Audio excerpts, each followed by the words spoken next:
आज हम लोग अपने इस चैप्टर को खत्म करेंगे। हमारा जो चैप्टर है इलेक्ट्रिसिटी, इसको हम लोग आज पूरी तरीके से खत्म करेंगे।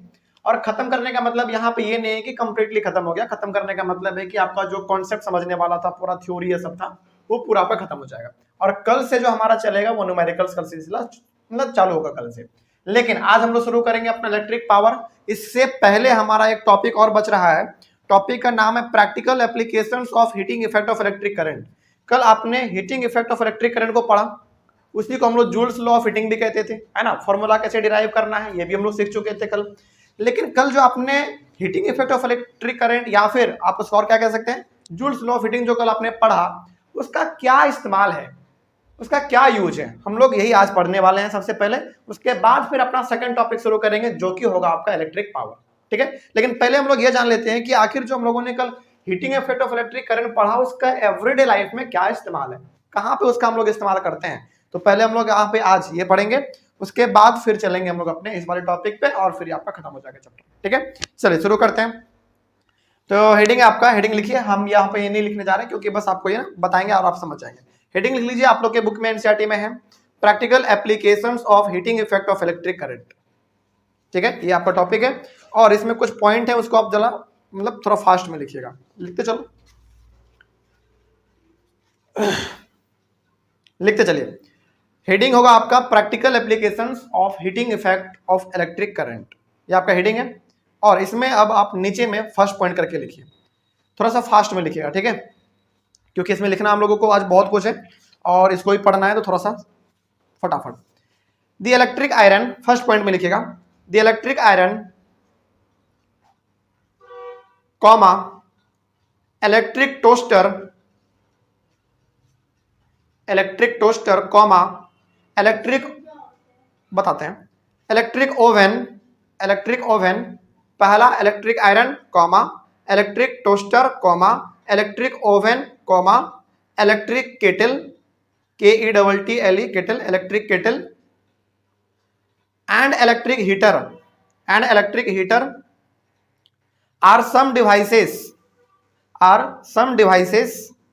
which is based on, थोड़ा fast, are some devices which is based on Joule's law of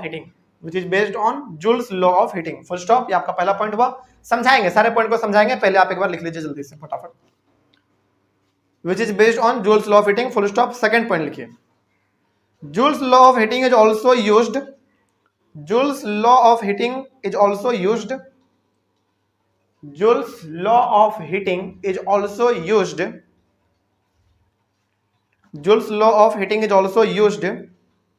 to produce light in an electric bulb, to produce light in an electric bulb,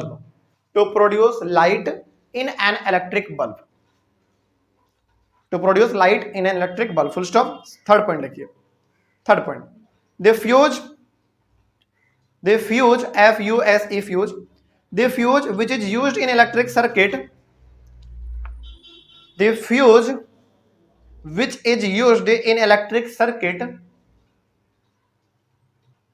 is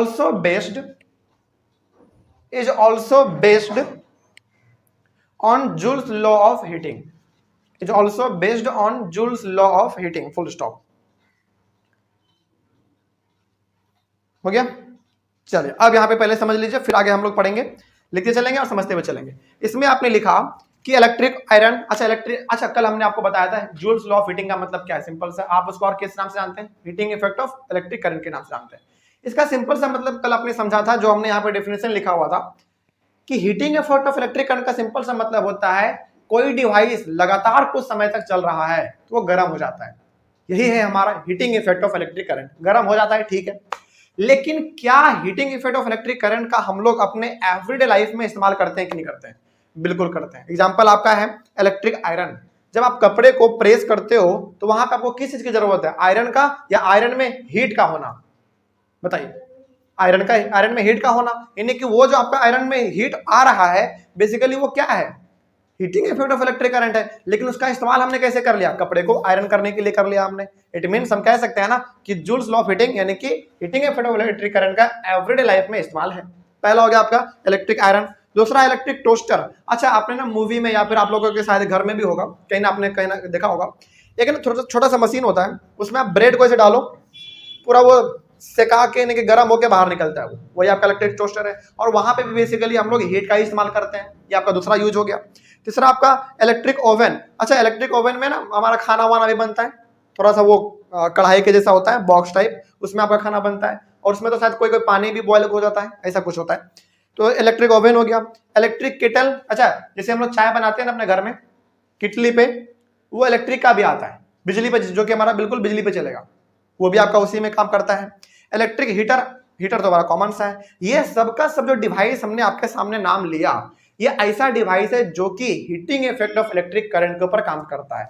मतलब कि इसमें जो हीट प्रोड्यूस होता है वो heat हम बेकार नहीं जाने देते हैं, बल्कि उसका इस्तेमाल हम लोग कर लेते हैं, चाहे कपड़ा प्रेस करने में, पानी को बॉयल करने में, ब्रेड को सेकने में, या फिर रूम में हीट प्रोड्यूस करने के लिए, किसी भी तौर पे हम लोग उस हीट का इस्तेमाल कर लेते हैं, बर्बाद नहीं जाने देते हैं। ठीक है, यही हो गया हमारा heating effect of electric current का एप्लीकेशन यानी कि यूज।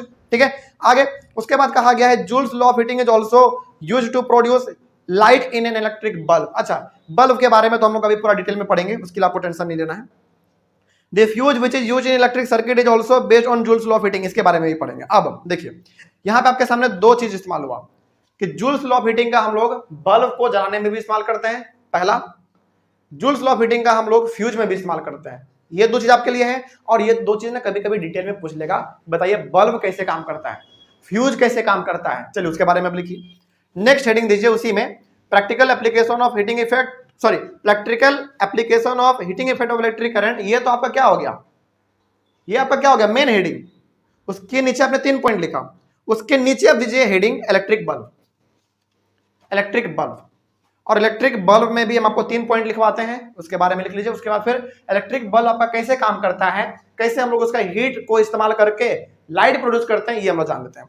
तो हेडिंग दिया आपने इलेक्ट्रिक बल्ब, उसमें पहला पॉइंट लिखिए, due to the heat generated, due to the heat generated comma, due to the heat generated comma, the filament of an electric bulb, the filament of an electric bulb, the filament of an electric bulb, due to the heat generated comma, the filament of an electric bulb gets very hot, gets very hot, gets very hot and emits light, and emits light, EMITS, emits light, full stop। पहला point हो गया। दूसरा point लिखिए, tungsten is a strong metal, tungsten TUNGSTEN, tungsten is a strong metal, is a strong metal, is a strong metal with melting point, with melting point, with melting point 3380 degree Celsius, 3380 degree Celsius is used for making filament, is used for making filament, is used for making filament of an electric bulb, of an electric bulb। Second point हुआ आपका, full stop दीजिए वहीं पे। Third point बोले, लिखिए third point लिखिए, the electric bulbs are usually filled with, the electric bulbs are usually filled with, the electric bulbs are usually filled with, the electric bulbs are usually filled with chemically inactive nitrogen, chemically inactive nitrogen, chemically inactive nitrogen and argon gases, and argon gases, and argon gases, and argon gases के बाद लिखिएगा to prolong the life of filament, to prolong, PROLONG, prolong, to prolong the life of filament, the life of filament। चलिए अब ना आपको bulb का थोड़ा सा हम यहाँ पे कॉन्सेप्ट समझाते हैं कि आखिर ये बल्ब हमारा कैसे काम करता है। और बल्ब को समझाने के लिए ना हम आपके सामने कौन सा बल्ब का एग्जांपल लेंगे मालूम है, उससे आप ज्यादा कनेक्ट कर पाओगे। पहले ना अभी भी मार्केट में आता है वो 15 रुपए वाला 20 रुपए वाला बल्ब आता था, पीला लाइट करने वाला, है ना, बड़ा हीट प्रोड्यूस करता है वो। चलिए वो वाला बल्ब हम यहाँ पे कुछ बना के दिखाते हैं आपको। वो मेरा शायद कुछ ऐसा होता था ना, जरा देखिए तो,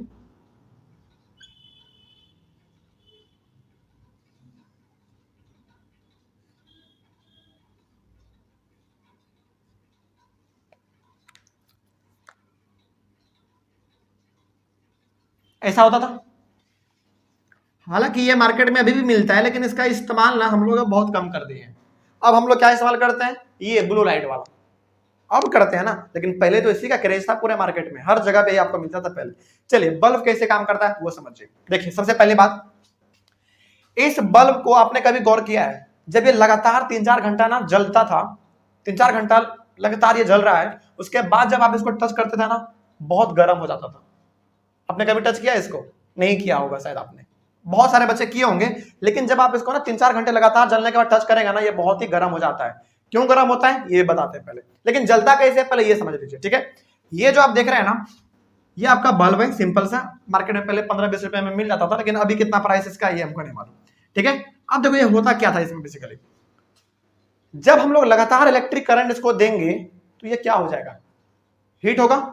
और वो हीट कहां पे ट्रांसफर होगा मालूम है? 1 लाइन, 2 लाइन, 3 लाइन जो आप ये देख रहे हैं ना लकीर के जैसा, उससे जुड़ा हुआ हमारा एक घुंघरेला टाइप ऐसे वायर होता था, आपने देखा होगा ये चीज, है ना। और यही हमारा कहलाता है फिलामेंट। ये है आपका क्या, ये आपका फिलामेंट है। अब देखो एक्चुअली में होता क्या है, जब लगातार इसको 3-4 घंटे तक हम इलेक्ट्रिक करंट देंगे तो इसमें ना हीट प्रोड्यूस होगा, और वो हीट कहां पे ट्रांसफर होगा? इस फिलामेंट के पास जाएगा, जो घुंघरेला वाला वायर है ना लपेटा हुआ, उसके पास हीट ट्रांसफर हो गया। और इसको हीट लगातार इतना मिल जाएगा, लगातार इतना मिल जाएगा कि वो हीट किस में कन्वर्ट हो जाता है? लाइट में कन्वर्ट हो जाता है। और इसीलिए आपका बल्ब क्या करने लगता है? ग्लो करने लगता है। और ये ना मतलब बिल्कुल माइक्रो सेकेंड में होता है। इसीलिए हम लोग क्या देखते हैं, तुरंत स्विच ऑन करते हैं, तुरंत हमारा बल्ब ग्लो करता है। इसका मतलब तुरंत हीट प्रोड्यूस हुआ इस फिलामेंट में, और तुरंत वो हीट किस में कन्वर्ट हो गया? लाइट में कन्वर्ट हो गया। ये इस तरीके से काम करता है। लेकिन फिर सवाल है कि सर जब ये इतना गर्म हो जाता है छूने के बाद, तो ये बल्ब हमारा पिघलता क्यों नहीं है ना? क्यों नहीं पिघलता है? क्योंकि देखो हमारा ना एक बहुत ही स्ट्रॉन्ग मेटल है, उसका नाम है टंगस्टन। मेटल का नाम क्या है? टंगस्टन। और उस टंगस्टन से बनाया जाता है हमारा ये फिलामेंट। और टंगस्टन का जो मेल्टिंग पॉइंट है ना, कितना आपने लिखा है? 3380 डिग्री सेल्सियस। देखो 3380 डिग्री सेल्सियस, ये मेल्टिंग पॉइंट है किसका? टंगस्टन का। और टंगस्टन से क्या बनता है आपका? फिलामेंट बनता है। यानी कि ये हमारा पिघलता है इसलिए नहीं है क्योंकि इसका मेल्टिंग पॉइंट बहुत ज्यादा है। ये कब पिघलना शुरू करेगा बताइए? जब इसको 3380 डिग्री सेल्सियस इसको टेम्परेचर मिलेगा तब, और इसको इतना मिल नहीं पाता, इसलिए आपका ये हमेशा बरकरार रहता है। कोई दिक्कत इसमें? तो इसी तरीके से आपका इलेक्ट्रिक बल्ब काम करता है। अच्छा एक बात और, आपने शायद कभी नहीं गौर किया होगा, लेकिन हमने ना इस चीज को गौर किया है, गलती से मतलब ये चीज हो गया था, और वहां से ना हमको एक चीज बहुत मतलब बड़ा चीज सीखने को मिला। क्या हुआ ना, मेरे घर में एक बगल दीवार में, मतलब दीवार बहुत ही छोटा सा था, उसमें एक बगल में कोने में यही वाला बल्ब लगा हुआ था, ठीक है। और हम ग्लास में पानी पिए, ये बहुत 4-5 साल पहले का बात है। ये चीज हमको पहले नहीं मालूम था, लेकिन जब हम ये चीज किए ना, और जब इसको आज पढ़ते हैं तो अब आज हमको मालूम चलता है कि नहीं वो चीज ठीक था। क्या था? देखो दीवार में एक जगह पे कोने में ना बल्ब लगा हुआ था, और हम ग्लास से पानी पिए, थोड़ा सा बच गया पानी, बल्ब थोड़ा सा बचा था। एक्चुअली हम लोगों को आदत क्या होता है, पानी को ऐसे फेंक देते हैं, बचा हुआ जो रहता है दीवार में या फिर कहीं पे बगल में। तो गलती से ना मेरे से फेंका गया कहां पे? बल्ब के ऊपर। और ये बल्ब क्या था? बहुत गर्म था, और गर्म के ऊपर अचानक ठंडा पानी पड़ा ना, अचानक ब्लास्ट हुआ बल्ब, ये वाला। और जब बल्ब ब्लास्ट हुआ ना, अंदर से क्या निकला? गैस निकला। और वो गैस एक्चुअली में किसका था मालूम है? या तो नाइट्रोजन हो सकता है या तो आर्गन हो सकता है। अच्छा उस बल्ब में वो गैस क्यों दिया जाता है? ताकि अंदर में जो आपका फिलामेंट है ना ये वाला, इसका लाइफ थोड़ा सा बढ़ सके, लंबे समय तक चले। क्योंकि देखो ये बल्ब मान लीजिए मार्केट में आया है दुकान में, हो सकता है कि दुकान में वो बल्ब सालों से रखा हुआ हो, साल भर के अंदर क्या हो सकता है? बल्ब खराब हो सकता है। लेकिन वो बल्ब खराब ना हो, देखो इस बल्ब में सबसे मेन पार्ट आपका क्या है? वही filament.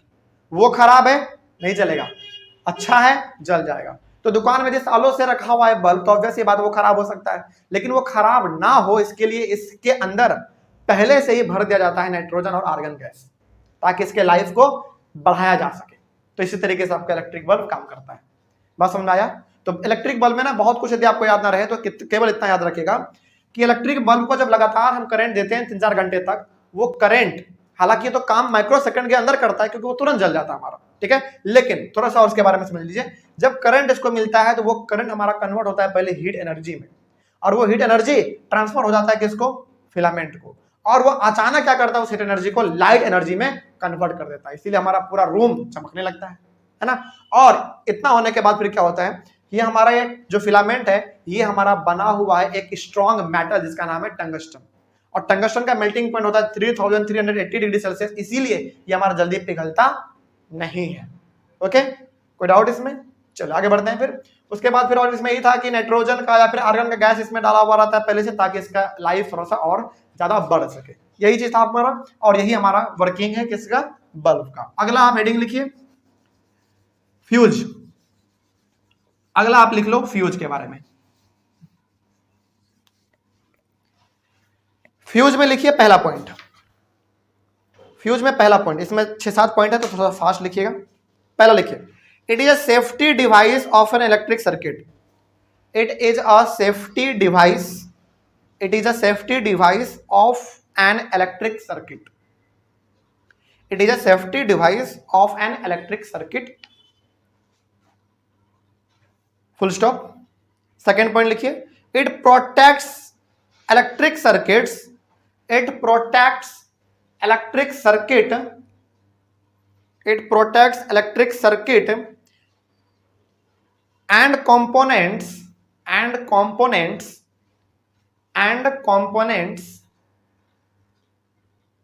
by stopping the flow of, by stopping the flow of, by stopping the flow of any unduly, any पहले लिखिए आप ANY any, उसके बाद लिखिए unduly UNDULY unduly, by stopping the flow of any unduly high electric current, unduly के बाद high electric currents, full stop। Third point लिखिए, third point लिखिए, the fuse is placed in circuit, the fuse is placed in circuit, the fuse is placed in circuit with the device, with the device, full stop. Fourth point लिखिए, fourth point, fourth point है, it consist of a piece of wire, it consist of a piece of wire, it consist of a piece of wire made of a metal, made of a metal, made of a metal और an alloy, or an alloy, or an alloy of appropriate melting point, of appropriate melting point, of appropriate melting point। पांचवा point लिखिए, पांचवा point है, if a current larger than the specified value, if a current larger than the specified value, if a current larger than the specified value, than the specified value flows through the circuit, flows through the circuit, flows through the circuit, the temperature of the fuse wire increases, the temperature of the fuse wire increases, the temperature of the fuse wire increases, increases, full stop। This melts the fuse wire, this melts, MELTS, melts the fuse wire, this melts the fuse wire and breaks the circuit, and breaks the circuit, break the circuit, full stop. Sixth point लिखिए, sixth point है, the fuses used for domestic purposes, the fuses used for domestic purposes, the fuses used for domestic purposes, domestic purposes are rated as 1 ampere, 2 ampere, comma देते लिखते चलिएगा, 1 ampere comma 2 ampere comma 3 ampere comma 4 ampere comma 5 ampere etcetera, ETC last में लिखिए। चलिए अब इसका मतलब समझिए थोड़ा सा क्या है। सबसे पहले बताइए कि हमारे घरों में जो सर्किट है वो सीरीज कॉम्बिनेशन है या पैरेलल? पैरेलल। चलिए काम कैसे करेगा हमारा फ्यूज, उसके बारे में थोड़ा सा सीख लेते हैं। देखिए मान लीजिए, सपोज कीजिए कि आपका यहाँ पे लगा हुआ है आपका basically bulb,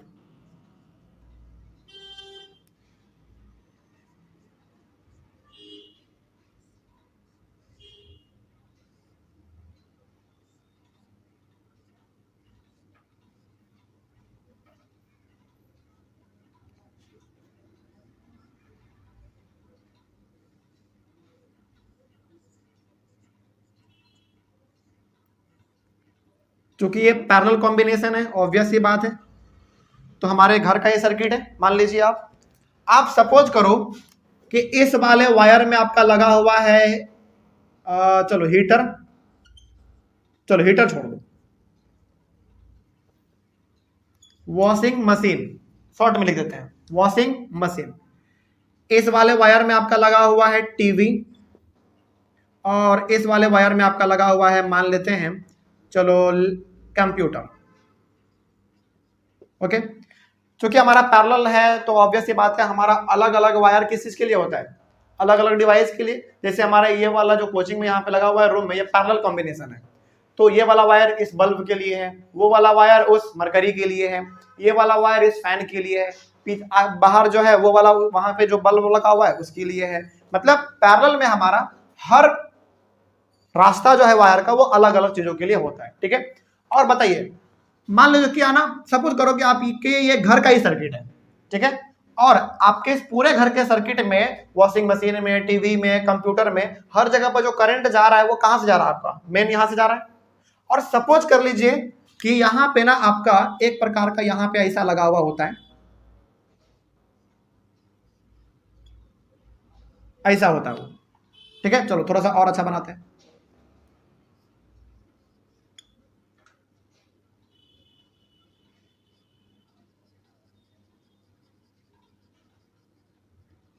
this is known as fuse, समझाने के लिए केवल, क्योंकि इसका डायग्राम थोड़ा सा और अलग होता है। ठीक है, बस समझाने के लिए हम क्या कर रहे हैं समझिए। आपका ये घर का सर्किट है, और आपके घर का जो सर्किट में जो करंट जा रहा है ना वो मेन आपका करंट यहां से जा रहा है। ठीक है, अच्छा कभी आपने अपने घर में जो आपके बड़े लोग हैं क्या कहते हैं, यदि घर का वोल्टेज कभी घटता है कभी बढ़ता है, अचानक कभी कभी होता है हमारे घरों में ना, अचानक वोल्टेज घट जाता है, कभी कभार अचानक कई कभार हमारा वोल्टेज बढ़ जाता है, होता है कि नहीं? बिल्कुल होता है। तो हमारे बड़े लोग क्या कहते हैं, हमारे पापा मम्मी लोग क्या कहते हैं कि यदि अचानक वोल्टेज घट रहा है, बढ़ रहा है, घट रहा है, बढ़ रहा है, तो हमारे पापा लोग ये कहते हैं कि जितने भी टीवी, लैपटॉप, बॉल, फैन चल रहा सबको क्या कर दो, बंद कर दो, बंद कर दो, कहते हैं ना, क्योंकि फ्यूज उड़ जाएगा, ऐसा कुछ कहते हैं वो लोग। या फिर कोई तो ऐसे भी कहते हैं कि ब्लास्ट हो जाएगा, कहते हैं ना। ऐसा क्यों कहते हैं मालूम है? क्योंकि देखो हमारे घरों में ऑब्वियस ये बात है कई बार वोल्टेज घटता है, बढ़ता है, घटता है, बढ़ता है, कभी अचानक हो जाता है ऐसा। लेकिन यहाँ पे ना हमारा चूंकि ये पूरा अलग अलग महंगे महंगे कंपोनेंट इसमें लगे हुए हैं, वो बर्बाद ना हो इसके लिए हम लोग क्या करते हैं, जहां से आपका करंट जा रहा होता है वहीं पे बीच में हम लोग क्या करते हैं, मेन सर्किट के पास ही हम लोग एक फ्यूज लगाते हैं। इस प्रकार का होता है, ये मार्केट में ना मुश्किल से 15 से 20 रुपए में मिल जाता है। ठीक है, ये फ्यूज हम लोग लगाते हैं, और इस फ्यूज में जो ये वाला हिस्सा है ना आपका, ये या तो मेटल का बना हुआ होता है या तो किसी अलॉय का बना हुआ होगा। ठीक है, और इसका मेल्टिंग पॉइंट ज्यादा नहीं होता है, ठीक ठाक, मतलब ठीक रहता है, काम चलने भर ठीक है।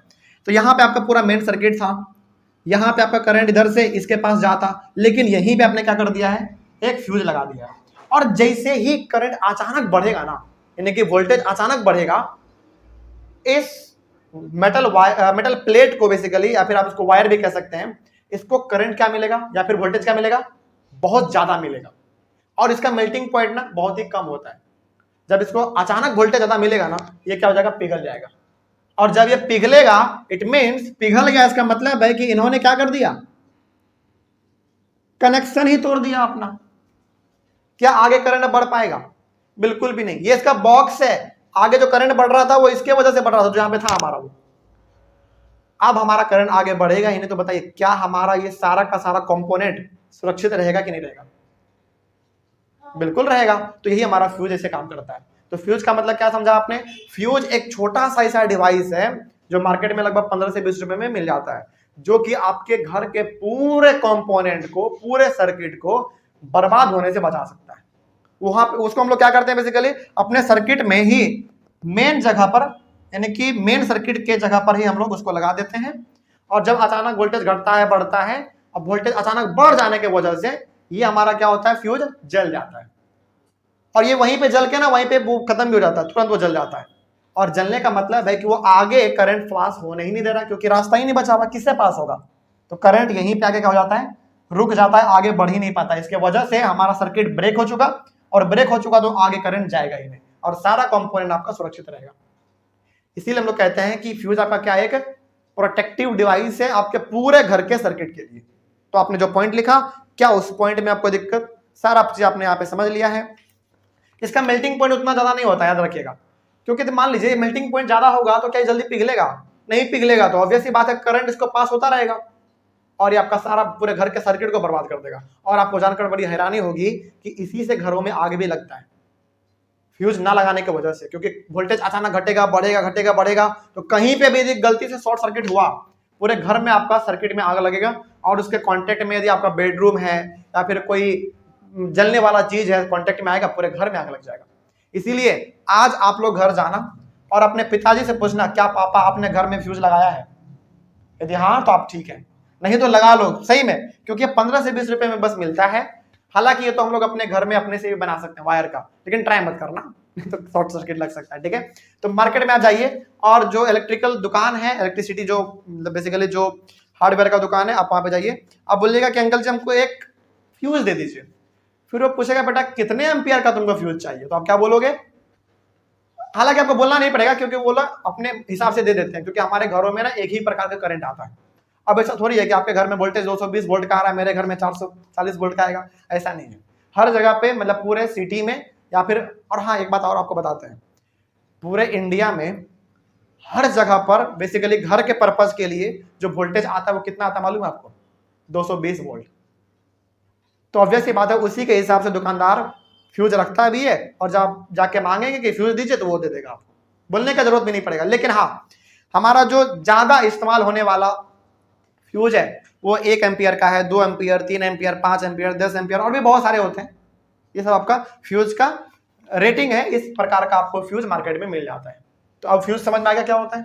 बस यही हमारा फ्यूज का वर्क। आगे बढ़ते हैं फिर और इसी प्रकार हमारा ये वाला टॉपिक भी कंप्लीट हुआ। Practical application of heating effect of electric current खत्म हुआ। आगे बढ़ सकते हैं ना हम लोग। अब आज का टॉपिक देख लेते हैं। आज का टॉपिक बड़ा सिंपल है, पहले लिख दिया हमने क्योंकि टाइम ज्यादा लग रहा था। देखा क्या है, देखा जाए। सबसे पहला इलेक्ट्रिक पावर। इलेक्ट्रिक पावर का मतलब क्या होता है देखिए, बस यहाँ पे ना एक वर्ड लग गया इलेक्ट्रिक, इसका मतलब ये नहीं समझना है कि डेफिनेशन बदल जाएगा, नहीं, डेफिनेशन आपका सेम रहेगा जो आपने क्लास 9th में पढ़ा था। एक चैप्टर था आपका वर्क, पावर एंड एनर्जी, उसमें आपने पावर का डेफिनेशन पढ़ा था, the rate of doing work is called power. Definition वही वाला है, बस यहाँ पे क्या लग गया इलेक्ट्रिक, तो क्या डेफिनेशन बदल जाएगा? नहीं, सेम रहेगा। ठीक है, चले खैर, तो क्या इलेक्ट्रिक पावर क्या होगा हमारा पावर का definition? The rate of doing work is called power. और हम लोग इसको कैसे लिखते थे? P इक्वल टू W/T, या फिर और क्या लिख सकते हैं, कल हमने बताया था W की जगह पे और क्या लिख सकते हैं? E, यानी कि E किसके लिए है? एनर्जी के लिए। तो आपके पास यहाँ पे ना दो फॉर्मूला है, मतलब कि अकॉर्डिंग टू वैल्यू हम लोग इसको पुट करेंगे, और ज्यादातर जो आपका इस्तेमाल होगा वो कौन सा होगा? ये वाला इस्तेमाल होगा। देख लीजिएगा इसको, ये वाला ज्यादातर आपका इस्तेमाल होगा, ये वाला P इक्वल्स टू E/T, ये वाला फॉर्मूला आपका ज्यादा इस्तेमाल होता है। W/T वाला बहुत कम इस्तेमाल होता है। ठीक है, इस चैप्टर में खास करके हम लोग ये वाला ज्यादा इस्तेमाल करेंगे। तो ये पावर है, E हमारा किसके लिए? एनर्जी के लिए, और ये T हमारा टाइम के लिए। तो पहला पावर का फॉर्मूला आपको यहाँ पे मिला, और हमने कल ही आपको कहा था कि पावर का फॉर्मूला इसमें आपको कम से कम 4 को मिलेगा, और चारों का अपना अलग अलग यूज है, वो हम सब बताएंगे आपको। ठीक है, आगे बढ़ते हैं। तो the rate of doing work is called power, मतलब कि कितने समय में आपने कितना काम किया, कितने समय में आपने कितना एनर्जी खत्म किया। वर्क बोलो या फिर एनर्जी बोलो, बात सेम है, क्योंकि आपके पास जितना एनर्जी होगा आप उतना ही काम करेंगे, उतना ही वर्क करेंगे। तो कितने समय में आपने कितना काम किया या फिर कितने समय में आपने कितना एनर्जी खत्म कर दिया अपना, वही आपका पावर कहलाएगा। ठीक है, तो P equals to E by T भी लिख सकते हैं या फिर आप P equals to W by T भी लिख सकते हैं, लेकिन ज्यादा जो इस्तेमाल होगा आपके चैप्टर में वो P equals to E by T होगा। ओके, आगे बढ़ते हैं। ये हमारा हो गया पहला। आगे एक्सप्रेशन फॉर इलेक्ट्रिक पावर। अब इलेक्ट्रिक पावर का ना कभी कभार एग्जाम में पूछ लेता है कि बताओ आप इलेक्ट्रिक पावर का फॉर्मूला किस तरीके से जनरेट करोगे। हालांकि यहाँ पे आपके पास ना 3 फॉर्मूला आएगा, तीनों को हम लोग एक साथ डिस्कस करते हुए चलेंगे।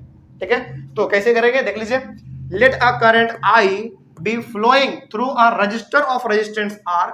सपोज कर लीजिए कि कोई रजिस्टर हमारे पास है जिसके थ्रू होके करंट हमारा आई फ्लो कर रहा है, और चूंकि वो रजिस्टर है तो ऑब्वियस सी बात है उसमें रेजिस्टेंस तो होना ही है। रेजिस्टेंस कितना है आर, करंट कितना है आई, और पोटेंशियल डिफरेंस कितना है वी।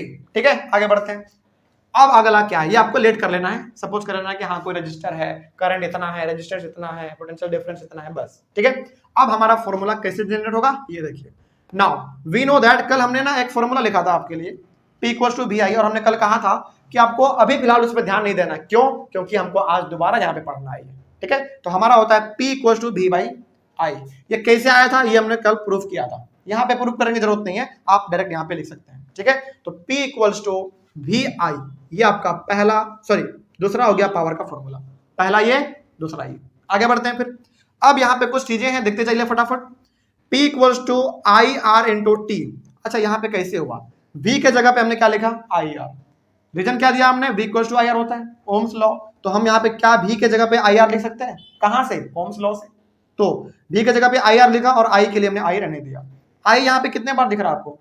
2 बार, तो मल्टीप्लाई करके क्या हो जाएगा? P equals to I square R। तो ये हो गया आपका फॉर्मूला नंबर पावर का 3rd।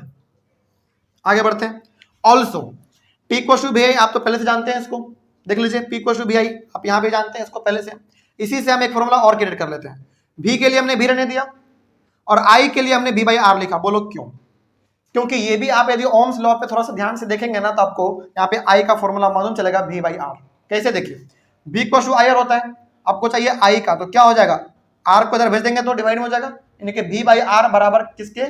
I के। तो यहाँ पे I के जगह पे हम लोग V बाई R लिख सकते हैं। और रीजन क्या दिया हमने? Ohm's law. ठीक है, आगे बढ़ते हैं। अब यहाँ पे बताइए, ऊपर में आपके पास V कितने बार दिख रहा है? 2 बार दिख रहा है, तो क्या हो जाएगा? V square by R। तो ये आपका हो गया फॉर्मूला नंबर 4। ये फॉर्मूला नंबर आपका 4 हो गया। बस इतना ही था आपका पावर।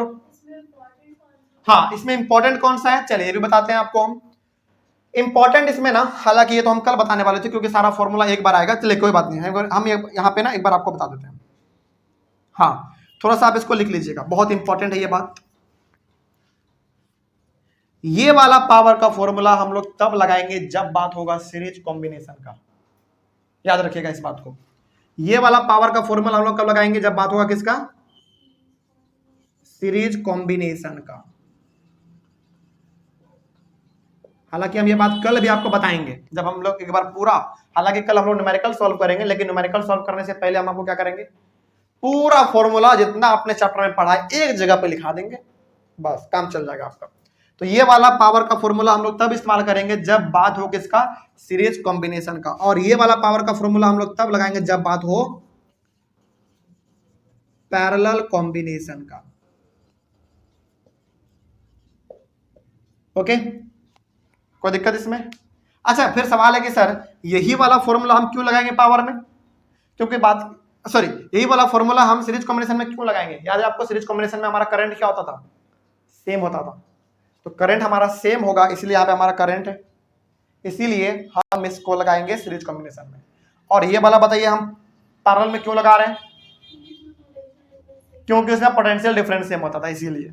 ठीक है, ये आपके लिए बेसिक जानकारी था, आप इसको लिख लीजिए।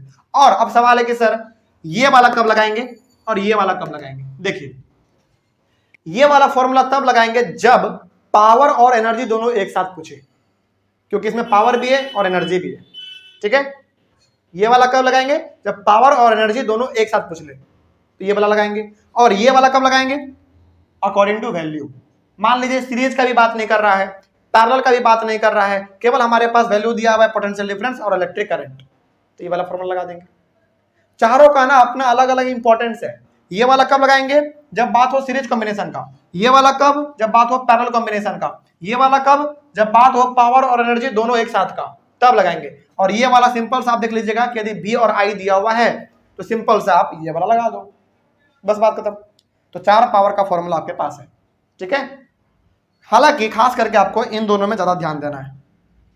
ये दोनों आपको तब लगाना है जब पैरेलल या फिर सीरीज का बात हो, और ये वाला जब हमारे पास वैल्यू क्या दिया हुआ है, केवल बी और आई दिया हुआ है। और वो वाला कब? जब एनर्जी और पावर दोनों का बात करें। इसको आप लिख लीजिए जल्दी से, फटाफट आगे बढ़े हम लोग। चलिए, तो ये हमारा हो गया पावर का सारा काम। यहां तक हम लोगों ने पावर के 4 फॉर्मूले को देख लिया। आगे बढ़ते हैं।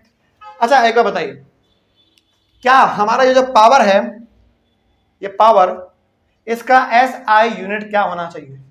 वॉट होना चाहिए। याद रखिएगा, एनर्जी का SI यूनिट होगा जूल, पावर का SI यूनिट होगा वॉट, ठीक है। चलिए आगे बढ़ते हैं। तो SI unit of electric power is what, और डिनोट करेंगे कैपिटल W से। कोई दिक्कत नहीं ना इसमें। आगे बढ़ते हैं। अब हम लोग बात करते हैं यूनिट ऑफ इलेक्ट्रिक करंट। अच्छा, हमने बताया था आपको यूनिट का मतलब क्या होता है। यूनिट का मतलब 1। यूनिट का सिंपल सा मतलब क्या है? 1।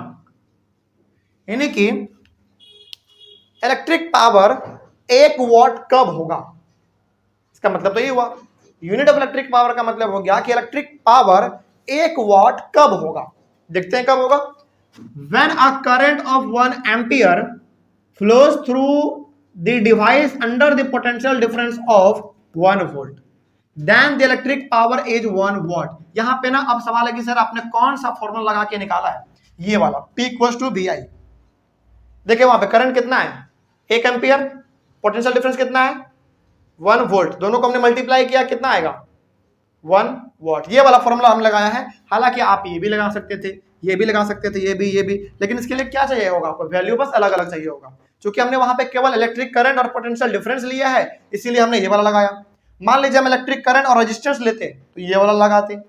मान लीजिए हम इलेक्ट्रिक करंट पोटेंशियल डिफरेंस और रेजिस्टेंस लेते तो ये वाला लगाते। यदि हम एनर्जी और टाइम लेते तो ये वाला लगाते। तो कोई भी फॉर्मूला आप लगाओ, बस आप यूनिट बता दो उसका।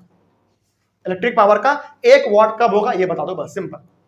ओके, तो आगे बढ़ते हैं। तो ये बात ना आप याद रखिएगा, आपसे पूछा जाएगा define unit of electric power, यानी कि इलेक्ट्रिक पावर 1 वॉट कब होगा बताइए।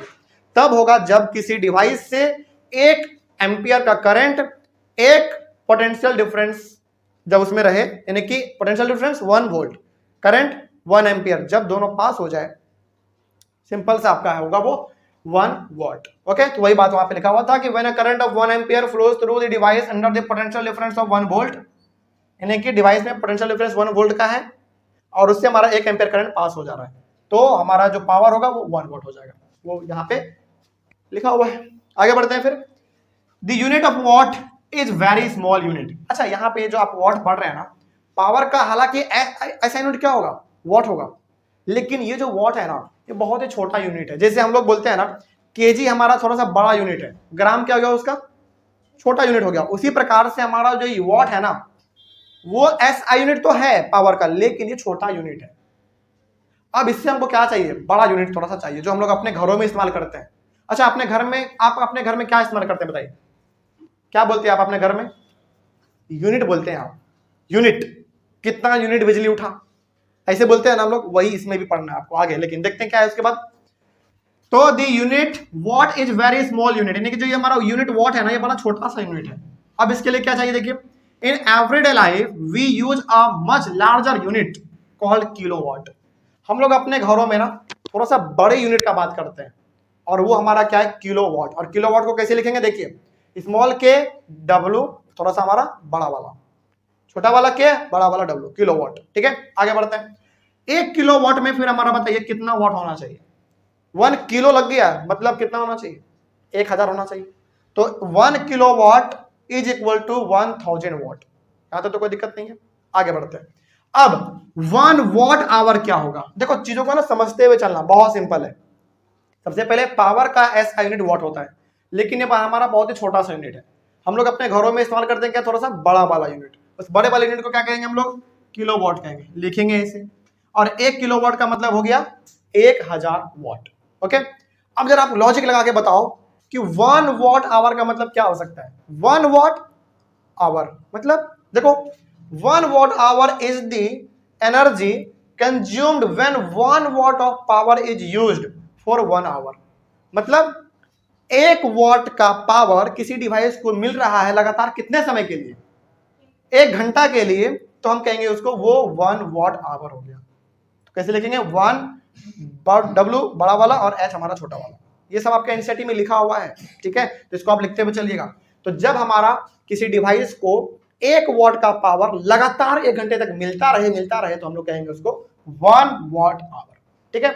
लेकिन अब सवाल है कि सर हम लोग अपने घरों में जो इस्तेमाल करते हैं वो यूनिट, जो हमने वर्ड आपके सामने इस्तेमाल किया था, वो यूनिट वो कैसे आएगा, 1 यूनिट में कितना होगा, क्या होगा, मतलब समझाइए, थोड़ा सा समझते हैं। देखिए उसको हम लोग कहते हैं commercial unit of electric power.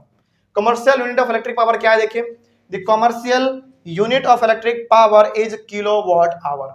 अब किलोवाट आवर को आप कैसे लिखोगे, किलो का मतलब, अच्छा पहले तो इसमें किलोवाट है और किलोवाट के लिए आपने क्या देखा यहाँ पे KW, और आवर है इसमें तो आवर के लिए H लगा देंगे आप, ठीक है, कॉमनली नॉन एज यूनिट, और इसी को हम लोग क्या कहते हैं, यूनिट कहते हैं, सिंपल सा, ठीक है।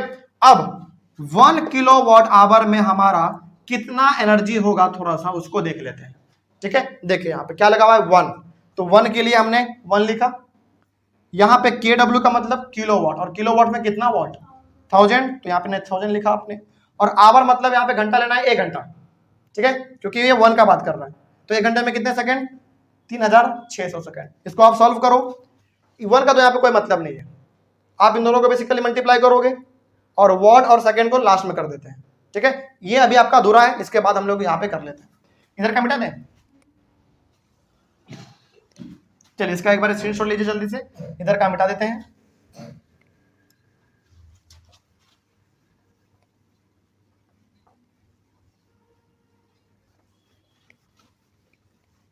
देखिए उसके बाद हम लोग क्या लिख सकते हैं, वहां पे लिखा हुआ है, अच्छा क्या उसके बाद हम लोग ऐसा कर सकते हैं, देखिए तो 1000 इंटू 3600 है, क्या लिख सकते हैं इसको बताइए, 36 इंटू 100 लिख सकते हैं, अलग अलग कर दिया हमने, 36 इंटू 100, और वहां पे वॉट सेकंड है, वॉट सेकंड रहने दीजिए,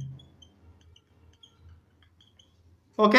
आगे बढ़ते हैं, इसको हम लोग क्या लिख सकते हैं, 10 टू द पावर 3, इसको क्या लिख सकते हैं, 10 to the power 2 into 36 watt second, 3 और 2 5, तो क्या लिख देंगे हम लोग इसमें, 36 इंटू 5 वॉट सेकेंड। अच्छा एक बात और बताइए, क्या 30 से थोड़ा सा बड़ा यूनिट लग रहा है, थोड़ा सा छोटा करते हैं इसको, हमने लिखा 3.6, और हमने क्या कहा था, कितने पॉइंट, कितने डिजिट के पहले आपने पॉइंट दिया, 1 डिजिट के पहले आपने, लास्ट देखना होता है, यहाँ पे दिया आपने, तो कितने से मल्टीप्लाई करेंगे, 10 टू द पावर 1 से, 10 to the power 1 into 10 to the power 5, क्या हो जाएगा ये, वॉट सेकेंड। अब हमारा कितना होगा टोटल 6, अब ये आप वॉट सेकेंड नहीं लिखे, अब आप लिखेंगे जूल, क्योंकि ये आपका क्या है, एनर्जी है, इसका मतलब, और हाँ यही है आपका 1 यूनिट, यानी कि आप इसको चाहो तो क्या बोल सकते हो, 1 किलोवाट, ये के छोटा सा है याद रखिएगा, 1 किलोवाट, या फिर आप इसको 1 यूनिट कह सकते हैं, ठीक है। तो हम लोगों के पिताजी जो घर में बोलते हैं 1 यूनिट, इसका मतलब कितना एनर्जी होता है उसमें, 3.6 into 10 to the power 6 joule उसमें एनर्जी हमारा होता है। चलिए यहां तक आपने सीखा, लेकिन इसका मतलब क्या है थोड़ा सा आप समझिए, थोड़ा सा इसके बारे में और समझ लेते हैं। यहां से आपको थोड़ा सा ज्यादा कंफ्यूजन हो सकता है, कहां से, सबसे पहले समझो, वॉट हमारा बहुत ही छोटा यूनिट है पावर का, हम लोग अपने घरों में ना वॉट इस्तेमाल नहीं करते हैं, क्या कहते हैं, यूनिट कहते हैं। लेकिन यूनिट तक पहुंचने के लिए आपको 2-3 टर्म समझना पड़ेगा पहले, जैसे हम लोग अपने घरों में जो बड़ा यूनिट इस्तेमाल करते हैं वो हमारा होता है किलोवाट, लेकिन इससे भी अच्छा कौन सा हमारा है, यूनिट, 1 किलोवाट आवर, वो ज्यादा अच्छा है, लेकिन वहां तक पहुंचने के लिए आपको ये सब तो देखना पड़ेगा। तो किलोवाट का मतलब हो गया 1000 वाट, किलोवाट का मतलब 1000 वाट, ये हो गया हमारा। फिर 1 वाट का आवर का मतलब हो गया जब किसी डिवाइस को 1 वाट लगातार मिलता रहे पावर 1 घंटे के लिए, वो हो जाएगा आपका 1 वाट आवर, ठीक है। और commercial unit of electric power का मतलब होता है यूनिट, बेसिकली यूनिट जो हम लोग अपने घरों में इस्तेमाल करते हैं। तो बताइए 1 वॉट आवर कितना एनर्जी होगा? 3.6 इंटू 10⁻6 जूल। यहां पे आपको थोड़ा सा ध्यान रहे, हम पढ़ रहे हैं पावर के बारे में, तो यहां पे यूनिट आना चाहिए था वॉट, लेकिन नहीं, ये हमारा पावर नहीं है बल्कि ये हमारा एनर्जी है। इस बात को थोड़ा सा ध्यान में रखिएगा, ठीक है ना।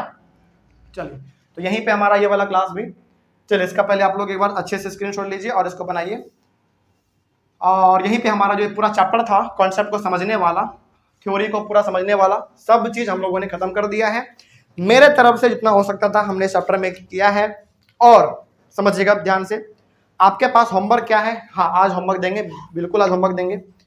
देखिए, आज आप घर जाएंगे, सबसे पहले जितना भी कॉन्सेप्ट फॉर्मूला आपको याद नहीं हो रहा है, छोड़ दो आप उसको हम करवा देंगे हम एक जगह पे एक बार में पूरा।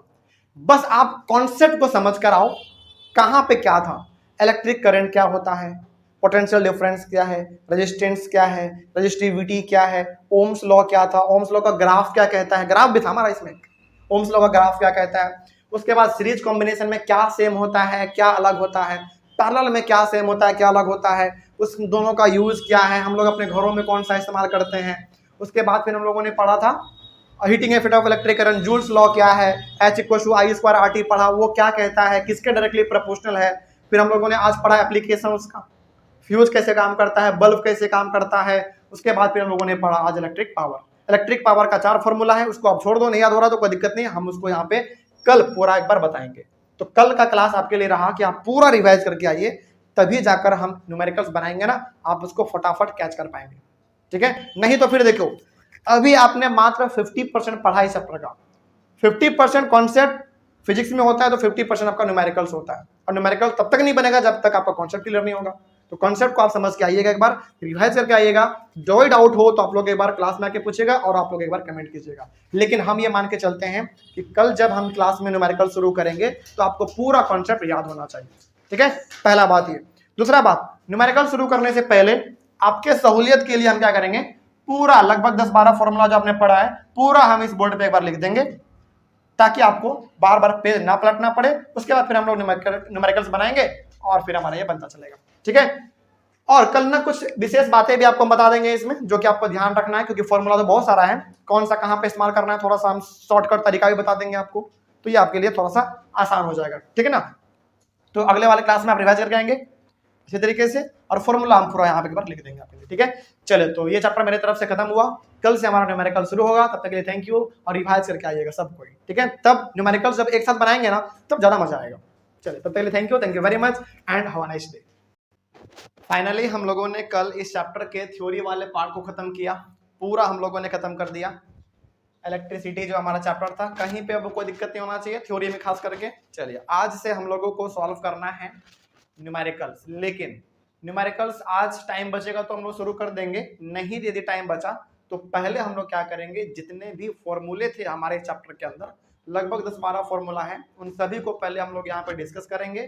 सारा मतलब कि जितना भी आपने फॉर्मूला पढ़ा है ना, और जो फॉर्मूला मतलब कि कौन सा फॉर्मूला क्या कहता था, उसका क्या यूज था, ऐसा यूनिट वैल्यू, सब कुछ हम लोग यहाँ पे आज पूरा डिस्कस कर लेते हैं। मतलब पूरा बोर्ड अभी हम आपके सामने भरने वाले हैं, और बार बार आपको पलटने का जरूरत पीछे नहीं पड़ेगा। तो आप लोग क्या कीजिएगा, जो भी हम लोग अभी यहाँ पे लिखेंगे ना, इन सारे चीजों को हो सके तो आप लोग एक वाइट पेज में लिख लीजिएगा, ठीक है, या फिर जिस प्रकार के पेज में आपको लिखने का मन हो आप उसमें लिख लीजिएगा।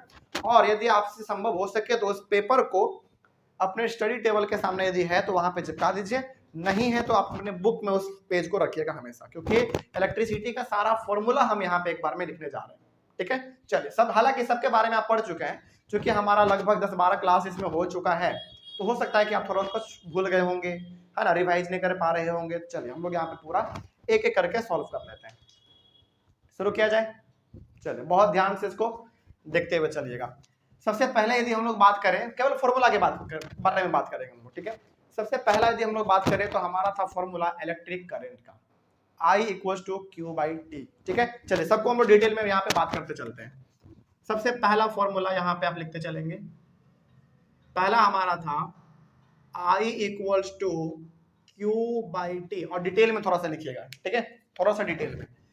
I का मतलब होता था हमारा इलेक्ट्रिक करंट, थोड़ा सा डिटेल में भी हम लोग चलेंगे। इलेक्ट्रिक करंट, अच्छा इलेक्ट्रिक करंट के जगह पर यदि केवल कहीं कहीं पे क्या मिल जाए आपको, करंट मिल जाए, तो भी आपको बात सेम समझना है। ये आपका इलेक्ट्रिक करंट होता था। और याद कीजिए इलेक्ट्रिक करंट का एसआई यूनिट क्या होता था, एम्पियर। ठीक है, तो यहां पे हम लोग सब कुछ लिखते हुए चलेंगे, कुछ छोड़ेंगे नहीं। एसआई यूनिट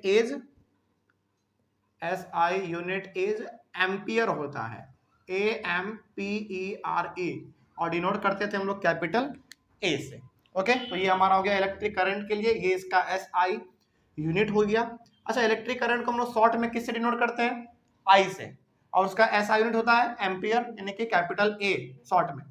अगला यदि हम लोग बात करें तो ये हमारा क्या था, क्यू क्या था, बताइए, चार्ज था। और चार्ज का मतलब आपको क्या समझना था, इलेक्ट्रॉन, याद आ गया। ठीक है, तो ये हमारा क्यू बेसिकली क्या था, इलेक्ट्रिक चार्ज भी आप इसको बोल सकते हैं, इलेक्ट्रिक चार्ज, या तो आप इसको इलेक्ट्रिक चार्ज बोल दो या फिर सिंपली आप इसको चार्ज बोल दो। ठीक है, अच्छा इसको हम लोग और किस नाम से जानते थे, याद है आपको, इलेक्ट्रॉन, क्योंकि इस पूरे चैप्टर में जहां पे हमने चार्ज के बारे में बात किया वो केवल कौन से के बारे में बात किया, हमने इलेक्ट्रॉन के बारे में। ठीक है, और इलेक्ट्रॉन के ऊपर कैसा चार्ज, नेगेटिव चार्ज, उतना डिटेल में जाना है, इतना आपके लिए काफी है। और एक बार बताइए आप हमको, इसका ऐसा यूनिट क्या होता था, बिल्कुल SI unit is coulomb, COULOMB, और डिनोट करते थे कैपिटल सी से, याद रहेगा ये बात। चलिए आगे बढ़ते हैं फिर। और ये तो आपका मालूम है टाइम है आपका, है ना। और टाइम क्या आपको बड़ा, ये तो सिंपल है, इसको यहाँ पे थोड़ा सा लिख देते हैं। टाइम के लिए ये है आपका टाइम, और डिनोट करते थे हम लोग स्मॉल टी से डिनोट करेंगे इसको, और इसका SI unit is second. Okay, चलिए आगे बढ़ते हैं। तो ये हमारा पहला फॉर्मूला कंप्लीट हुआ। यहाँ पे थोड़ा सा हम डिटेल में इसलिए चल रहे हैं ना, ताकि आपका अच्छा से एक बार रिवीजन भी हो जाए, मतलब कि पूरे चैप्टर का ना एक ही क्लास में हमारा अच्छा खासा रिवीजन हो जाए। आगे बढ़े हम लोग फिर। चलिए, आपका पहला वाला काम खत्म हुआ। सेकेंड वाले पे आ जाइए। सेकेंड था आपका पोटेंशियल डिफरेंस वाला, है ना। V इक्वल्स टू, बताइए, W/Q। यहां पे हमारा ये V क्या है, पोटेंशियल डिफरेंस है, W हमारा वर्क डन है, और Q हमारा आपको मालूम है चार्ज है। ठीक है, तो इसके बारे में भी थोड़ा सा लिख लेते हैं हम लोग। ये V है आपका पोटेंशियल डिफरेंस,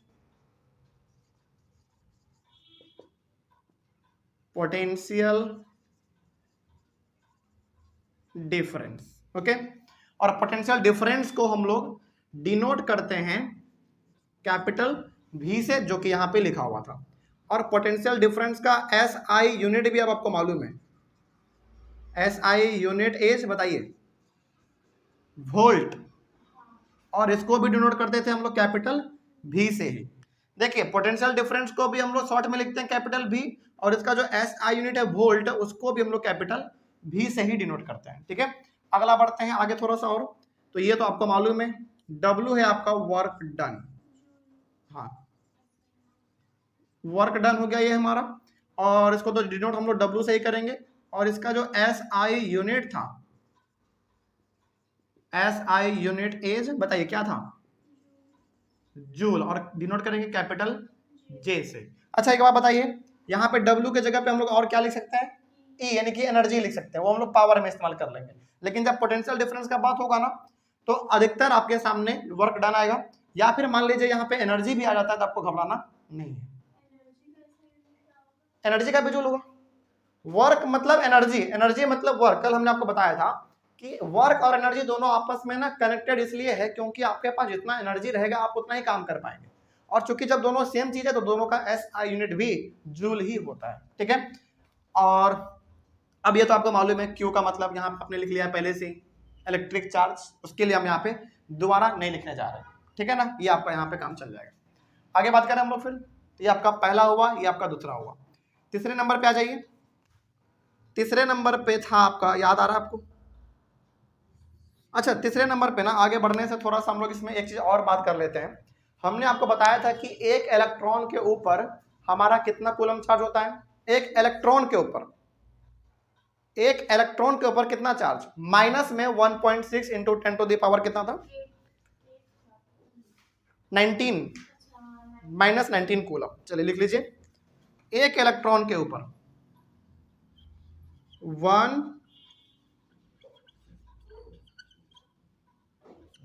1 इलेक्ट्रॉन के ऊपर जो चार्ज हमारा हुआ करता था, हाँ 1.6 into 10 to the power minus 19 coulomb.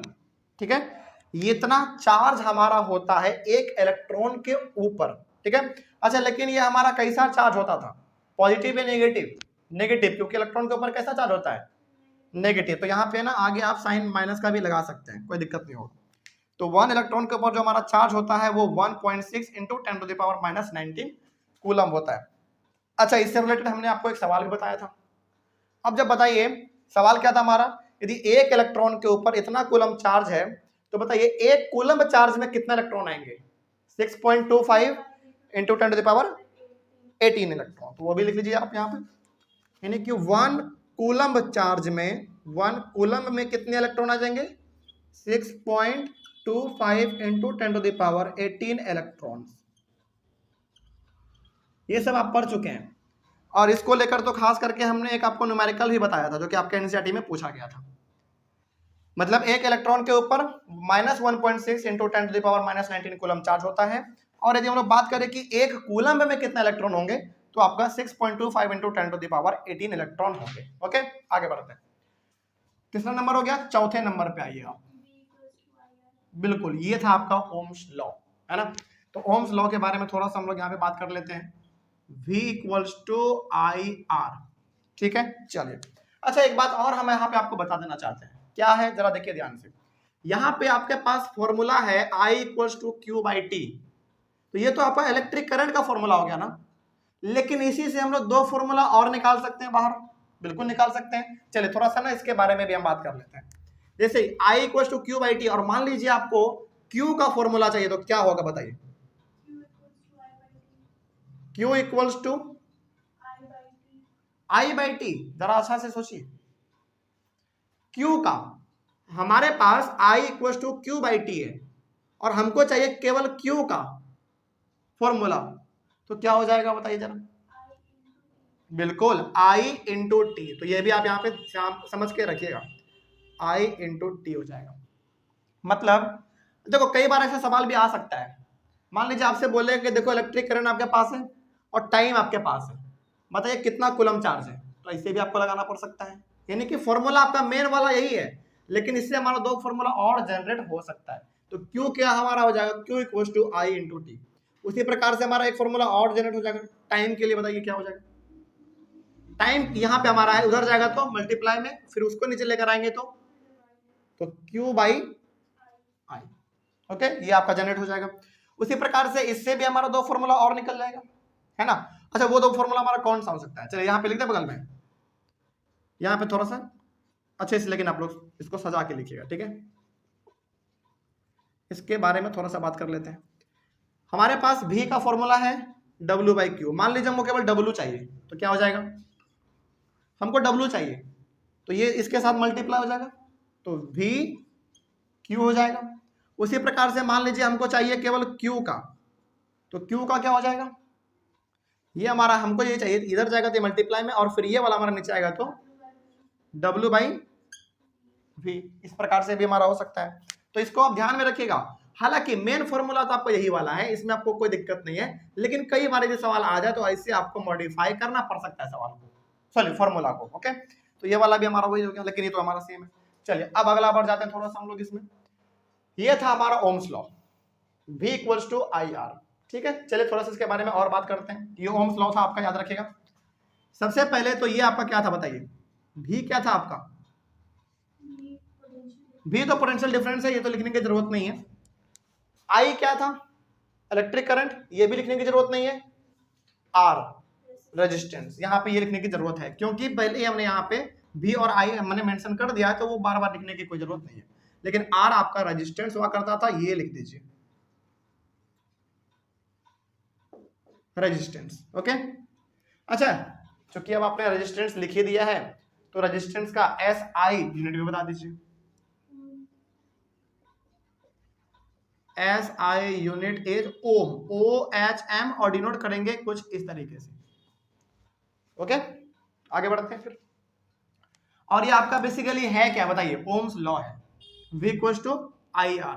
अच्छा, इसमें ना हमने आपको एक चीज बताया था जब हम आपको क्लास में बता रहे थे, उसमें ये चीज था कि V is directly proportional to I या फिर R, दोनों के डायरेक्टली प्रोपोर्शनल है। लेकिन हम लोग जनरली ओम्स लॉ को किस नाम से जानते हैं, potential difference is directly proportional to electric current, या फिर आप उसमें रेजिस्टेंस भी जोड़ देंगे तो कोई दिक्कत नहीं होने वाला है।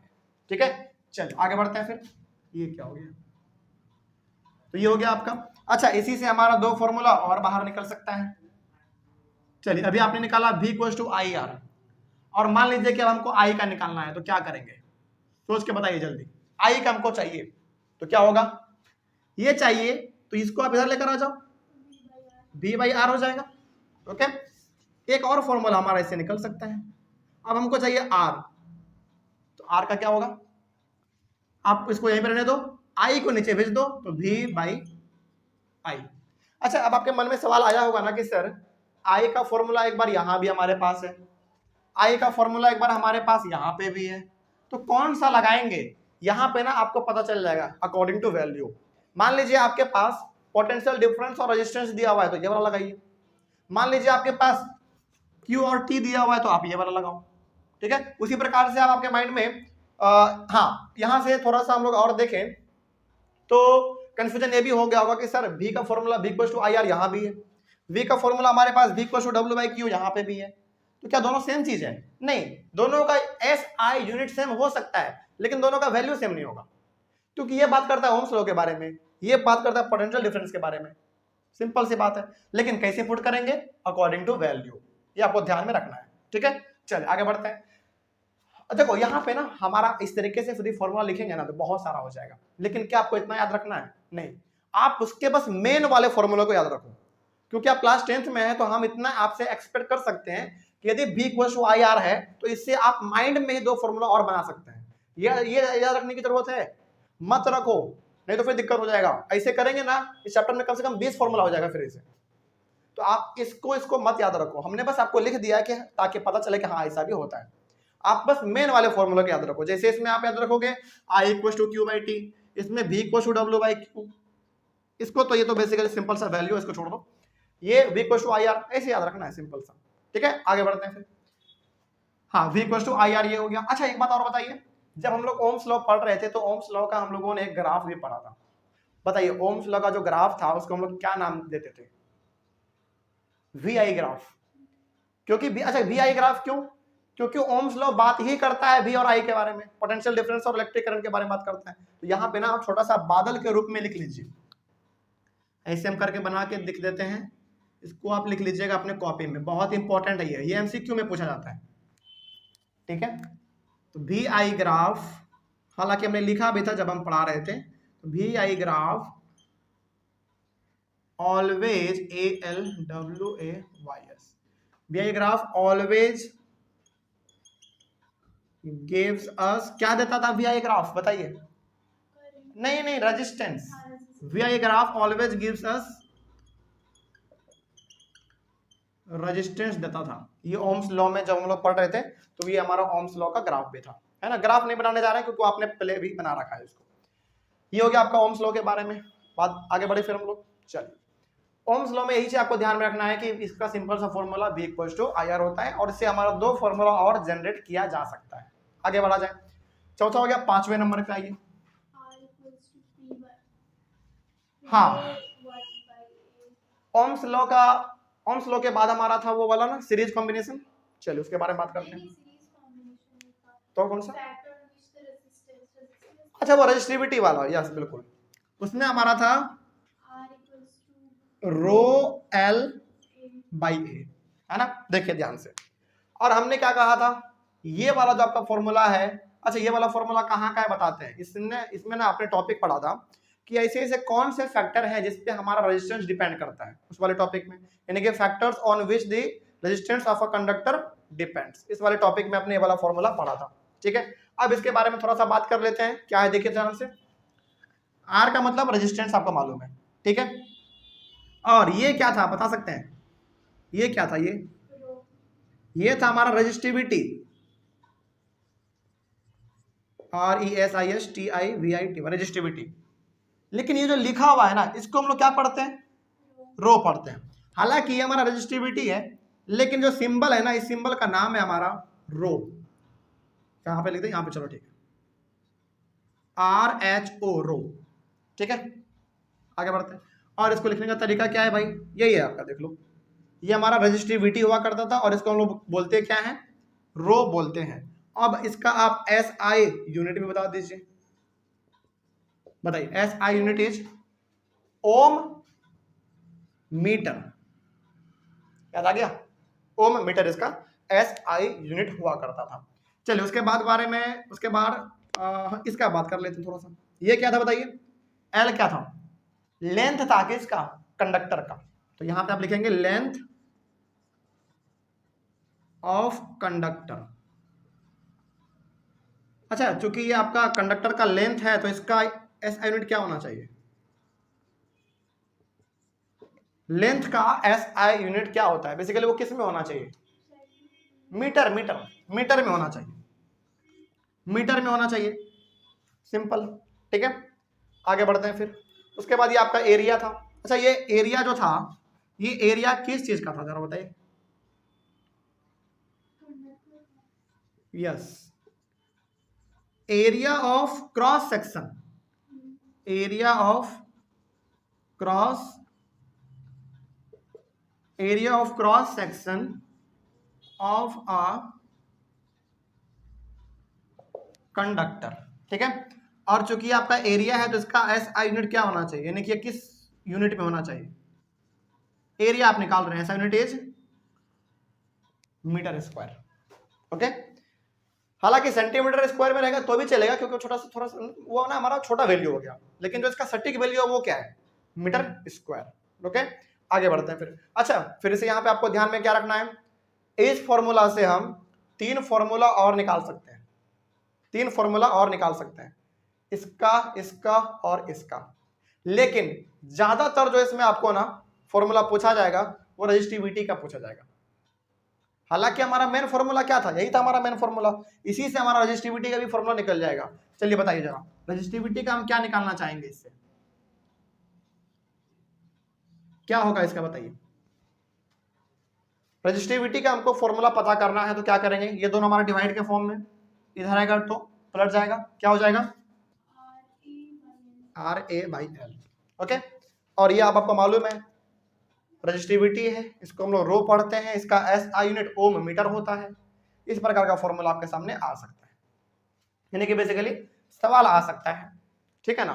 देखो, बार बार हम आपको बता रहे हैं कि आपको हर फॉर्मूला नहीं याद रखना है, बस जहां पे हमने नंबरिंग किया है ना, उसके सामने जो आपका नंबर दिख रहा है फॉर्मूला, वही आपको ध्यान में रखना है, ठीक है। चलिए, इसका पहले आप लोग एक बार स्क्रीनशॉट लीजिए, और फिर हम लोग आगे बढ़ेंगे, क्योंकि जगह नहीं है तो मिटाना पड़ेगा आपको। मिटा दें इसको। चलिए, अगला हम लोग बात कर लेंगे। तो हमारे पास यहाँ पे अभी टोटल कितने मैन फॉर्मूले हो गए, 5, 1 2, ये फॉर्मूला नहीं है, इसका फॉर्मूला मत ट्रीट करो। तो 1 2 3 4 ही हुआ अभी मेन हमारा, ठीक है। इसको आप ध्यान में रखिएगा, ये वाला आपसे आएगा, पूछा जाएगा, ये वाला आपसे सवाल बनाएंगे तो ये वाला आएगा आपके पास, ठीक है। रेजिस्टिविटी निकालने वाला, तो RA/L। चलिए मिटाते इसको। तो 5 नंबर तक हो गया। 6 नंबर पे क्या आता है हमारा, देख लीजिए।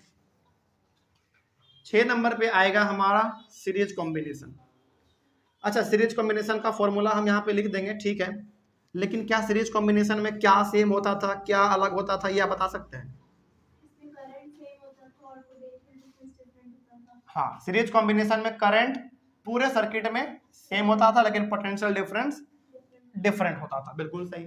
और इसका जस्ट उल्टा किसमें था, पैरेलल में, उसमें करंट डिफरेंट होता था, लेकिन पोटेंशियल डिफरेंस सेम होता था, ठीक है। चलिए, ये हो गया हमारा।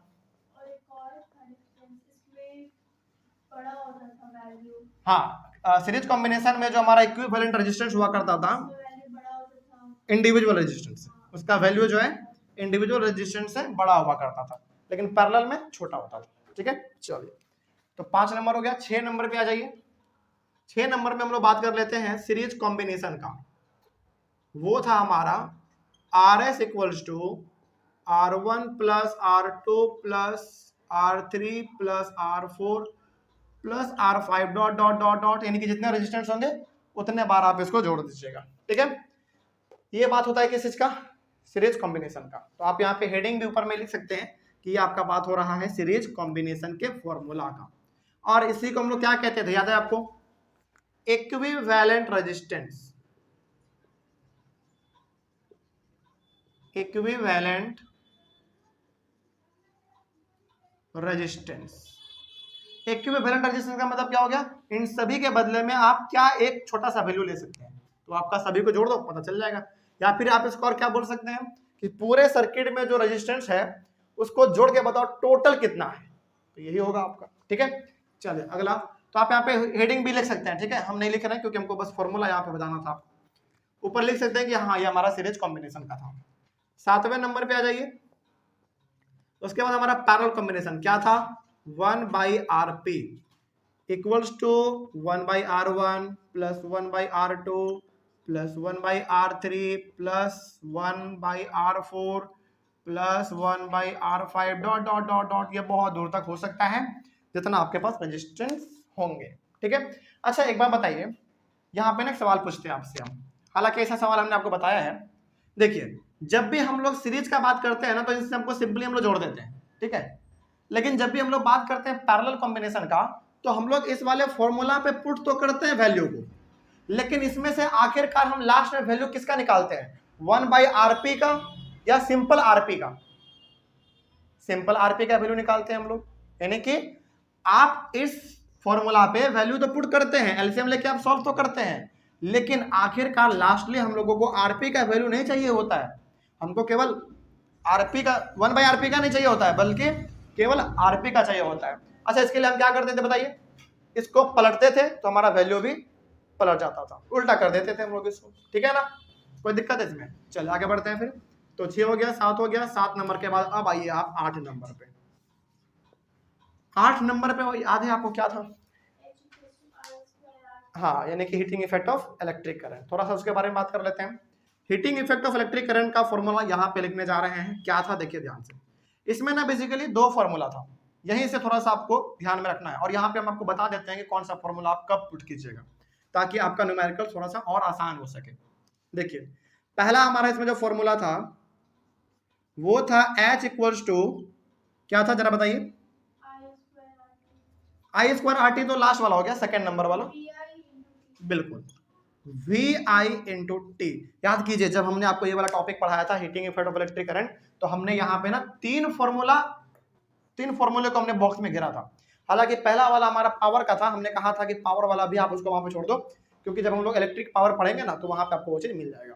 लेकिन heating effect of electric current में जो सबसे पहला, जो सबसे मेन फॉर्मूला आपका है वो तो सेकंड वाला है, लेकिन ये वाला भी इग्नोर नहीं करना है। कैसे इस्तेमाल करेंगे अभी बता देते हैं आपको। और इसका सेकंड वाला क्या था, ये तो मेन था हमारा, H equals to I²RT। Okay, चलिए इसके बारे में थोड़ा सा बात कर लेते हैं। चूंकि ये हमारा हीट है, ये हमारा क्या है, हीट है, तो इसका SI यूनिट क्या होना चाहिए, SI यूनिट इज, हीट का क्या होना चाहिए, हीट का देखो हीट क्या है, एक एनर्जी है, तो एनर्जी का क्या होता है जूल, तो ये इसका भी क्या होगा, जूल होगा। तो हीट हमारा एक एनर्जी होता है, यानी कि heat is a form of energy, it means, तो इसका भी SI यूनिट जूल होगा, SI यूनिट इज जूल, और डिनोट करेंगे इसको हम लोग कैपिटल J से, यानी कि इसका जो SI यूनिट है जूल उसको हम लोग कैपिटल J से डिनोट कर देते हैं। और इसमें तो आपको मालूम है पोटेंशियल डिफरेंस है, इलेक्ट्रिक करंट है, और ये आपका टाइम है। ठीक है, और इसमें भी आपका सेम चीज है, ये भी आपका इसका भी क्या हो जाएगा, वही जूल हो जाएगा। लेकिन समझ लीजिए यहाँ पे ये कि हम लोग इसका इस्तेमाल कैसे करेंगे। देखिए जब भी आपके पास न्यूमेरिकल हीट का आए, ध्यान से समझिएगा, क्योंकि ज्यादातर जो कंफ्यूज करेगा आपको चैप्टर में ना फॉर्मूला, वो हीट का फॉर्मूला करेगा और दूसरा पावर का करेगा, क्योंकि इन्हीं दोनों में फॉर्मूला ज्यादा आपको पढ़ना है। ठीक है, इसमें 2 है तो पावर में आपका 4 फॉर्मूला है। ठीक है, जरा समझ लीजिए ध्यान से।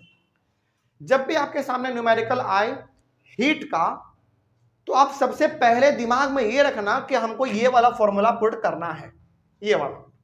लेकिन मान लीजिए कि ये वाला जिसमें जो चीज चाहिए ना वो चीज आपको दिया हुआ नहीं है, मान लीजिए मतलब कि आपके सामने न्यूमेरिकल आ गया हीट का, ठीक है, तो आपके मन में सबसे पहला फॉर्मूला कौन सा आना चाहिए, ये वाला आना चाहिए।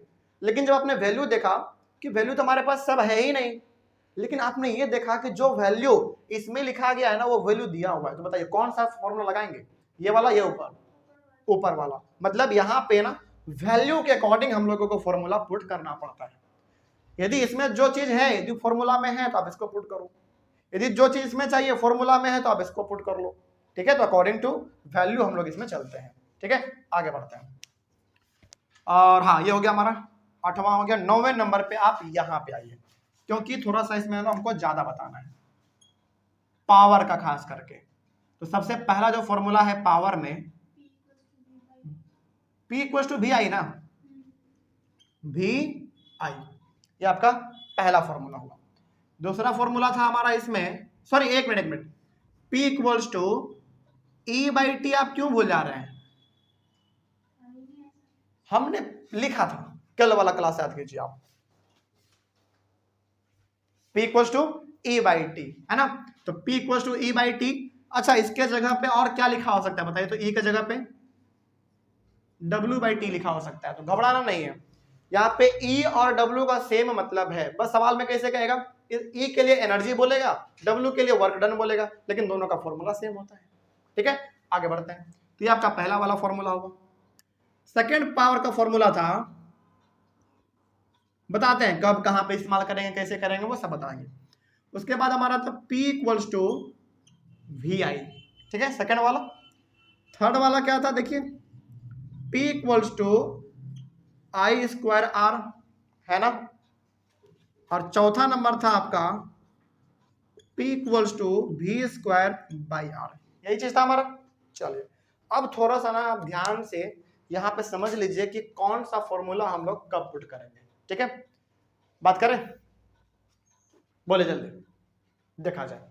आपके पास ना यहाँ पे पावर का फॉर्मूला 4 गो है, ठीक है। लेकिन उससे पहले आप यहाँ पे कुछ जान लीजिए, क्योंकि ये आपका पावर है तो इसका SI यूनिट क्या होना चाहिए, बताइए। पावर है ये, power what, SI unit is what, और डिनोट करते हैं कैपिटल W से। मतलब जब भी बात हो हीट का, एनर्जी का, वर्क डन का, उसमें हमारा SI यूनिट जूल होता है। लेकिन जब भी बात हो जाए पावर का तो उसमें SI यूनिट हमारा वॉट हो जाएगा, ओके। चलिए आगे बढ़ते हैं फिर। अब इसमें थोड़ा सा आप ये समझ लीजिए कि कौन सा फॉर्मूला हम लोगों को कब पुट करना पड़ता है। देखिए सबसे पहला फॉर्मूला देखिए, जब भी आपके सामने बात हो पावर का या फिर एनर्जी का या फिर वर्क डन का, आप ये वाला फॉर्मूला पुट करेंगे। क्या, थोड़ा सा देख लीजिए यहाँ पे, जब भी बात हो किसका, पावर का, एनर्जी का या फिर वर्क डन का, तो आप ये वाला फॉर्मूला पुट करेंगे। कई बार आपके पास ऐसा सवाल आएगा, हम जब सीरीज बताएंगे ना आपको, मतलब जब सवालों का सीरीज हम लोग चलाएंगे तो वहां पे ना एक ही सवाल में आपसे पूछ लेगा कि बताइए पावर कितना है और इसके पास एनर्जी कितना है। यानी कि एक ही सवाल में पावर और एनर्जी दोनों पूछ लिया, एनर्जी कंज्यूम्ड, पावर कंज्यूम्ड, कुछ इस प्रकार का सवाल आपके सामने आएगा। तो एक ही सवाल में 2 चीज पूछ दिया गया, एनर्जी भी और पावर भी। तो इस प्रकार का जब भी सवाल आए तो आपको ये वाला पुट करना है। यहाँ पे आप हिंट के तौर पर लिख लीजिए, पावर, एनर्जी या फिर वर्क डन, जब भी बात करें आपको ये वाला फॉर्मूला पुट करना है, ठीक है। इस वाले को अभी थोड़ा सा आप एक्सेप्शन में रखो, नीचे वाले पे आ जाओ, बताते हैं इसका मतलब ये बताते हैं आपको। इस वाले पे आ जाओ, ये वाला पावर का फॉर्मूला आपको तब इस्तेमाल करना है जब पहली बात तो आई दिया हुआ रहे, आर दिया हुआ रहे, या फिर ये बात करें किसका, सीरीज कॉम्बिनेशन का।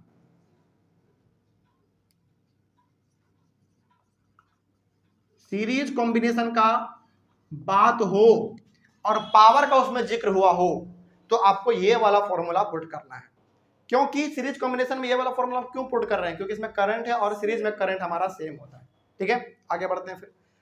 तो देखो पहली बात, यदि मान लीजिए आपके पास करंट दिया हुआ है और रेजिस्टेंस भी आपके पास दिया हुआ है, तो आप ये वाला लगा दो ना, क्या दिक्कत है। यानी कि वैल्यू के अकॉर्डिंग भी आप पुट कर सकते हैं, कुछ नहीं दिक्कत होगा।